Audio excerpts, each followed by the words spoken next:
winds tomorrow night just off our coast. That's about 100, 150 miles or so. And then you can see somewhere in this area here would be landfall at about 130 mile per hour winds, and then it moves off. Now, here's the storm now. You can see the eye is looking really healthy at this point. 915 is the pressure, but it's moving quicker now. It's to the northeast at 12, and it is following right along that forecast so far from the Hurricane Center. That line, you can see it comes northeast, and then it starts to curve a little bit into Sarasota.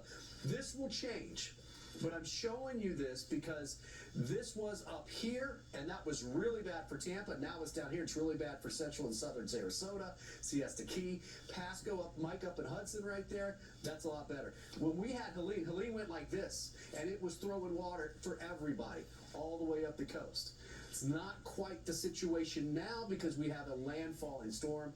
To the south, you'll get more surge. To the north, you'll get less. So there's that line. There's the winds wrapping around. You can see where it pushes more water in, and you're going to get some water blowing out on the north side of that. Exactly where, we just don't know. So I can show you the forecast line now, but that's going to change. That's what we do know. This also has changed. 8 to 12-foot surge for the Fort Myers area. That is a lot of water for them. All right, now this has changed too.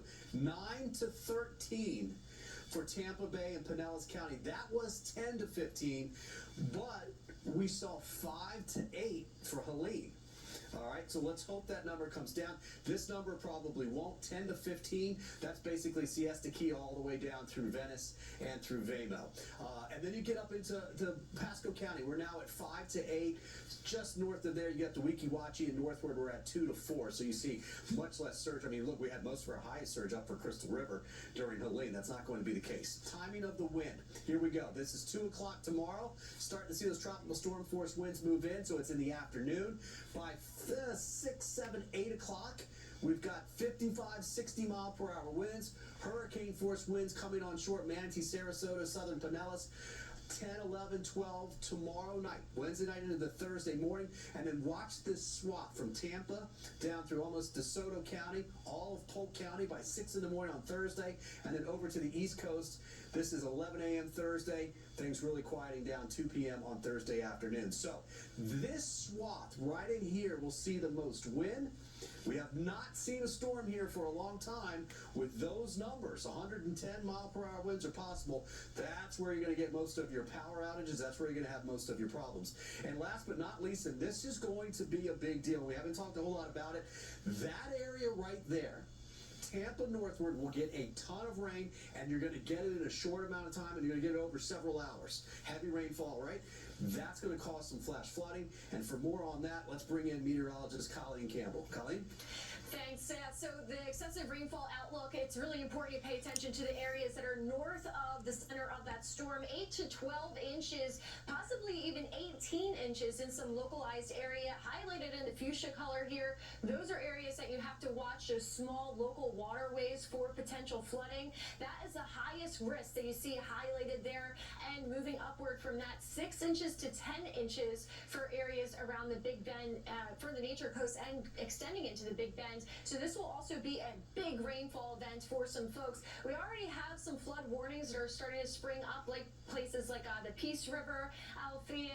So those little waterways that are prone to flooding anyway, when we have all that excess rain that we will be getting in the next 24 and 48 hours, those are the waterways that you need to watch by your home, even if you're in those inland locations, especially because you may say, okay, well, I evacuated from the surge, but are you thinking about those local creeks, streams, little lakes behind your house that are prone to flooding on a normal day? As we look at local impacts across our area, again, starting northward, that flash flood threat, very important there. We just went over the rainfall totals that we're expecting. Of course, that surge threat, don't mix the two up. The flooding and the surge, they're separate here. We're talking flooding with just rainfall alone, but we do have that surge threat and the flood threat in Pinellas and Hillsborough County. And then moving down into Manatee and Sarasota County, about the same, where we're looking at the flood threat and the surge threat. So again, surge for coastal, but flooding for those inland locations as you head out to Lakewood Ranch and Parish and Duet. Those are areas that you have to consider. What is the nearest source of water, and is it going to cause an issue on those roadways? As we look at those inland locations, another thing to consider, we have power outages likely across the peninsula, but especially where those winds, that wind field that Bobby just showed you, where we have those hurricane force winds, definitely going to be some power outages, and you have to prepare for potentially not having power for a few days.